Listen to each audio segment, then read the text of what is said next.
डीपीडीसीच्या बैठकीमध्ये काँग्रेस खासदार कल्याण काळे आणि पालकमंत्री संजय शिरसाट यांच्यात बाचाबाची झाली आहे। काळे मुद्दा मांडत असताना पालकमंत्र्यांनी अडवल्याचा आरोप कल्याण काळे यांनी केला। बैठकीमध्ये येण्याचा मला संवैधानिक अधिकार असल्याची प्रतिक्रिया कल्याण काळे यांनी दिली। जर एक विषयावर जर तुम्ही 2 तास साहेब मागच्या वर्षी आपल्या जिल्ह्यामध्ये कापूस आणि मक्का खरेदी सगळे विषय मी इथे घेतले, आपल्याला बोलू लागलो। हे सगळे विषय या ठिकाणी घेतले। एक आमदार जर 2-2 तास आणि एक खासदार 2-2 तास बोलत असेल ना, 2 तास दोनच विषय मांडले मी।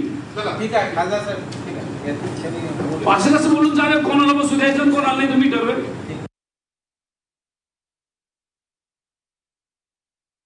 मी पालकमंत्री महोदयाला काही विषय मांडले, ते विषय मांडून झाल्यावर पुन्हा दुसरा विषय मांडायला घेतल्यावर ते म्हणले की तुम्हाला आता बोलू देता येणार नाही, जेव्हा मी बोलतो तेव्हा तुम्ही मध्ये बोलायचं नाही आणि यानंतर मी ठरवेल की पुढच्या वेळेला कुणाला या मीटिंगला बसू द्यायचं आणि कुणाला नाही।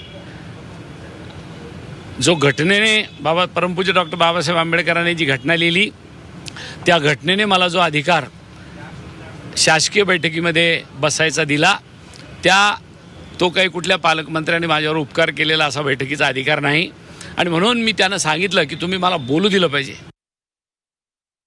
बोललं असेल, परंतु हे आमच्यात एखाद्या वेळेला मीटिंगमध्ये काय किती एखादा विषय कितपर्यंत आणायचा, कुठपर्यंत न्यायचा आणि त्याच्यावर किती चर्चा करायची याला बी काही मर्यादा असतात। म्हणून याच्यानंतर झालेली मीटिंग बघा किती शांततेत आणि चांगल्या पद्धतीने पार पडली आणि कल्याण काळेचं माझं काही वैर नाही आहे, ते माझे मित्र आहेत।